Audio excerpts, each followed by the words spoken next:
What's up, students? We are in week 4 of our current series, and I'm excited because this week we're doing something a little bit different. I've asked 2 students and a leader to lead our discussion this week as we continue on our series, What to Do When You Don't Know What to Do. Check it out. Hi, Wellspring students. My name is Lily Pillow, and I'm from the Purple Tribe. And even though I wish that we were all physically back together already, I'm just super pumped up to hop on here and talk to y'all about this question that we've been discussing the last couple weeks, and that is, what do you do when you don't know what to do? So we're going to be talking about when you are stuck in deep drama with family or friends, or you're being made fun of, or you have a learning disability that is making school so much harder, or your parents are getting a divorce, or you simply feel like your anxiety, depression, or even insecurity is weighing on you so much that you feel like there's no way out. So, in other words, we're talking about the painful things, and even though that's not the most exciting thing to talk about, it's real life and we're all going through different things. So, I just know that the Lord's going to speak to each and every one of us uniquely through this message. So, I'm super excited that you're here to hang out. So, I don't know about y'all, but I feel like when something painful happens to me, before I ask, what do? I ask, why me? Why is this happening in general? And just like a movie scene that doesn't really make sense at the time until we replay and watch again, I feel like our difficulties can be kind of the same way. In the moment, it feels random, pointless, and even unnecessary. Sometimes we see the point after the fact. For example, you have a bad breakup with a boyfriend or girlfriend, or you stop being friends with somebody, you have a broken friendship, and even though it hurts in the moment, looking back, you're actually glad that it happened, because you look back and say, you know what, I made some pretty not so smart decisions under their influence, or I don't really like the kind of person that I was when I spent all day every day with them. It's a good thing that happened, and I'm actually thankful for it, even though it really shattered me in the moment. And sometimes we even realize after the fact. Say you're in band and you're just not keeping up, you're struggling, and you decide to stay in during lunch every day or come after school for extra practice. And even though it's kind of draining and not so fun in the moment, you're actually glad that you did it because you got better. So, it's nice when that happens, but most of the time, things that don't feel good seem pointless. And what's even worse is, in real life, unlike the movies, our difficulties don't really come tied up in a pretty bow while we're walking through them. It hurts, and we've all had an experience where God's purpose just wasn't very evident to us, and we were just, at loss with reasoning, like we were just confused and hurt, and it was hard to find the purpose. And sometimes what comes out of the situation isn't what we had imagined ourselves. And in those times, it can be really hard to find or see any point to our pain, or even to find hope despite our hurt, or determination to keep going despite the difficulties. But luckily, I have some good news. When we find life confusing or difficult, we can learn by looking to people that have walked through similar situations. And that brings us back to the life of Joseph. Thanks, Lily. So, what's up, everyone? My name's Isaiah, if you don't know me already. I'm in the Blue Tribe, and today I'm really excited. I'm going to be talking about the Bible story. So, we're going to jump right into it with a recap. Joseph was sold into slavery by his own brothers, and he was taken into Egypt, where he was forced to work for a high-powered official. He's falsely accused for something he didn't do, and thrown into prison for it. So, that's a really terrible thing, right? It's really going to mess his life up. It really can mess someone's life up. So that's where we're going to pick off. Joseph is in jail for a crime he didn't commit, and here he's going to make some new friends. So I'm going to read from Genesis chapter 40, verses 1 through 3. It says, "Sometime later the cupbearer and the baker of the king of Egypt offended their master, the king of Egypt. Pharaoh was angry with his 2 officials. the chief cupbearer and the chief baker, and put them into custody in the house of the captain of the guard, in the same prison where Joseph was confined. So remember, throughout all this, Joseph was in these terrible times in prison for a crime he didn't commit. Even in all those circumstances, he kept honoring God no matter what. So now I'm going to read verses 4 through 8, still in Genesis. After they had been in custody for some time, each of the two men, the cupbearer and the baker of the king of Egypt, who were being held in prison, had a dream the same night, and each dream had a meaning of its own. When Joseph came to them the next morning, he saw that they were dejected. So he asked the Pharaoh's official who were in custody with him in the master's house. He said, "Why do you look so sad today?" "We both had dreams," they answered, "but there was no one to interpret them."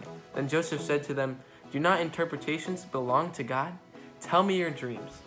Right, so Joseph basically just told him, he was like, what do you mean? Like, I mean, I honor God, so I feel like I can interpret them for you. So that's exactly what he does. The men told Joseph their dreams, and with God's help, Joseph told them what they meant. And then what Joseph said would happen really happened. The story tells us that the cupbearer forgot about Joseph. He got out of jail and went on with his life. Over time, as Joseph was waiting in jail for his friend to remember him, he realized that not only did his friend forget him, what he did to help his friend didn't help his situation.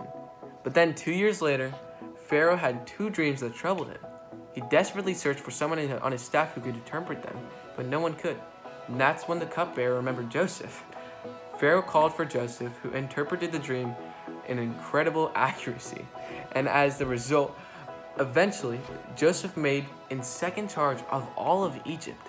Under Joseph's leadership, Egypt survived a terrible famine, which eventually put Egypt in a position to save Joseph's family and other people from his homeland who were suffering from the famine. This did not make Joseph's life perfect, not even close. But when we see the big picture and understand the context to this backstory, we see that Joseph's challenging circumstances uniquely positioned him to do something great. Thank you, Lily and Isaiah. It's an honor to be following up with you two. One who is actually a part of the tribe that I co-lead in Isaiah. We are the Blue Tribe. So it is definitely an honor to kind of continue what we're talking in this week's series of what to do when you don't know what to do. So they talked about the tension. Lily talked about why me, why now, why is this happening? And then Isaiah gave us this wonderful story of Joseph and how he overcame a lot of hardships. So what I want to do is kind of apply this and kind of ask you, how are you going to respond to the bad or the painful things that happen in your life? So my question to you is, can problems equal purpose?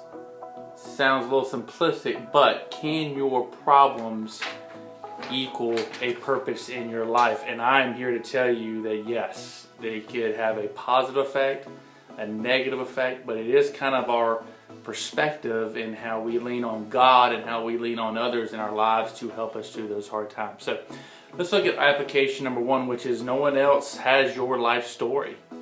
And this is true. No one's going to know the full you, the 100% of you. You are going to have a lot of things happen that are unique to you. You're going to have some things that are similar to others. But God is going to use these circumstances in your life to teach you, to grow you, and even help kind of prepare your perspective on life and how to help others. But here's a question. How do you want your story to pan out? How do you want your story to be told? We're not perfect. We're not going to do the right thing every time. But we have to have the right perspective in the things that we do so that we choose to look toward God versus focus on just the problem. So the second part of application is remember that your story will interact with others. You are going to have instances where you need someone to help you and they've been through the same thing you've been through, or you will be able to help others. It could be the death of someone. It could be moving away from home. It could be family drama.